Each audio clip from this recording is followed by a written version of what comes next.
नुकत्याच 5 राज्याच्या विधानसभांचा निवडणुकीचा निकाल लागलेला आहे आणि बऱ्याच जिल्ह्यात राज्यात जर पाहिलं तर भाजप प्रणित सरकार जे आहे त्या ठिकाणी आले. पश्चिम बंगालमध्ये कधी नव्हे ते भाजपला अभूतपूर्व अशा पद्धतीचं यश मिळालेलं आहे. या संपूर्ण यशामध्ये जर पाहिलं तर राज्यातील 5 प्रमुख काही कार्यकर्ते युवा मोर्चाचे हे त्या संपूर्ण पश्चिम बंगालच्या निवडणुकीदरम्यान प्रचारक प्रसारक कार्यकर्ते म्हणून त्या ठिकाणी गेले होते. आपल्यासोबत यवतमाळ जिल्ह्यातील कार्यकर्ते सूरज कुमार गुप्ता आहेत, जे मालदा जिल्ह्यामध्ये या ठिकाणी गेले होते आणि त्या संपूर्ण विधानसभेचा प्रभार जो आहे तो त्यांच्याकडे होता. त्या ठिकाणी भाजपनं विजय सुद्धा या ठिकाणी मिळवलेला आहे. कशा पद्धतीचा एकंदरीत त्या ठिकाणच्या प्रचाराचा प्रसाराचा अनुभव होता आपल्यासोबत बोलण्यासाठी सूरज गुप्ता आहेत. तुम्ही बंगालच्या निवडणुकी संदर्भात गेले होते. साधारणतः किती दिवसाचा प्रवासी कार्यकर्ता म्हणून त्या ठिकाणी गेले आणि कशा पद्धतीचा त्या ठिकाणचा अनुभव होता? मी तिथे साधारणतः दीड महिन्यासाठी तिथे गेलेलो होतो. आमचे महाराष्ट्राचे मुख्यमंत्री सन्मान्य देवेंद्रजी फडणवीस, रवींद्र चव्हाण साहेब, मदन भाऊ आमचे नेते, प्रफुल्ल चव्हाण आणि आमचे युवा मोर्चाचे जे प्रदेश अध्यक्ष आहे कृष्णराज दादा महाडिक यांच्या मार्गदर्शनाखाली जे राष्ट्रीय टीम युवा मोर्चाची संपूर्ण हा नियोजन करत होती, या राष्ट्रीय टीमच्या माध्यमातून आम्ही पश्चिम बंगालला तिथे प्रचार प्रसार करण्यासाठी गेलेलो होतो. त्यावेळेस मला मालदा जिल्ह्यातील गाजोल ही विधानसभेची जबाबदारी देण्यात आलेली होती आणि आमचे राष्ट्रीय महामंत्री सुनीलजी बन्सल यांना आम्हाला रिपोर्टिंग करायचं होतं. आम्ही जेव्हा सुरुवातीला मालदा येथे रिपोर्टिंग करण्यासाठी गेलो आणि पहिली बैठक माझी गाजोलमध्ये झाली, त्यावेळेस आम्हाला असं लक्षात आलं की पहिली गोष्ट तर कार्यकर्त्यांमध्ये प्रचंड भीती होती.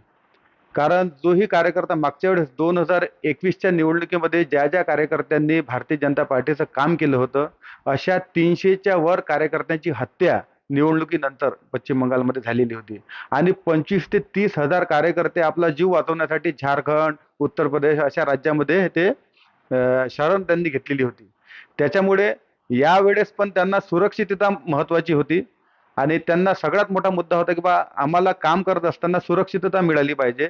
उद्या चालून जर का सरकार नाही आली तर आमचे प्राण वाचले पाहिजे, ही योजना केंद्र शासनाच्या माध्यमातून तिथे झाली पाहिजे. एकंदरीत सुरक्षिततेचं वातावरण झालं पाहिजे, हा सगळ्यात महत्त्वाचा मुद्दा होता. दुसरा मुद्दा निवडणुकीचं नियोजन, म्हणजे निवडणूक जिंकण्यासाठीचं जे नियोजन होतं कार्यकर्त्यांमध्ये, त्याच्यामध्ये आम्हाला काम करायचं होतं.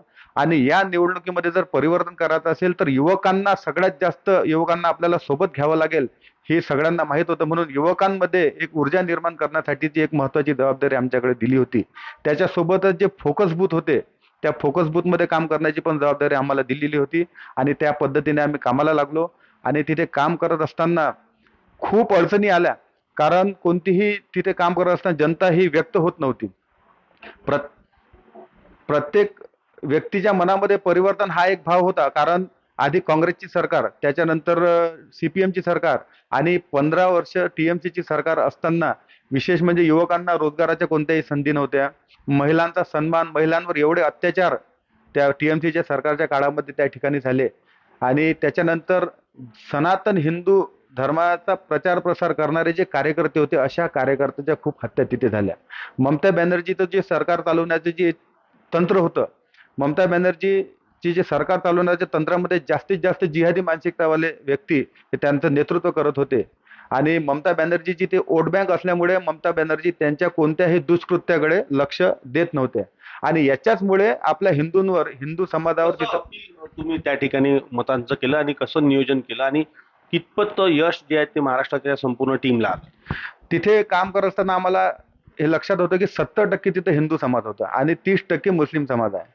पण जो 70% पैकी जे सेक्युलर झालेला हिंदू समाज होता, तर बंगालच्या भवितव्यासाठी आणि येणाऱ्या पिढीचं भविष्य उज्ज्वल राहिलं पाहिजे, बंगालची सुरक्षितता म्हणजे देशाची सुरक्षितता आहे, हे त्यांना पटवून देण्यासाठीचं काम करणे सगळ्यात मोठं चॅलेंज आम्हाला होतं. की ते जे 70% हिंदूपैकी जे सेक्युलर हिंदू होते, त्यांना हिंदू म्हणून मतदान करून घेण्यासाठीचं काम आम्ही तिथे केलं.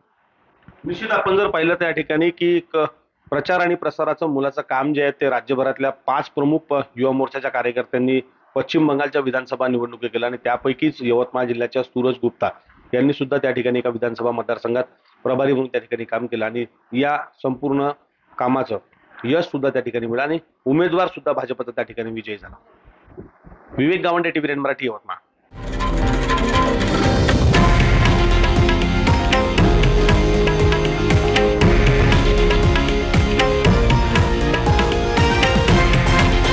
हे आहे देशातील नंबर 1 न्यूज नेटवर्क आणि आपण पाहत आहात TV9 मराठी, एकमेव.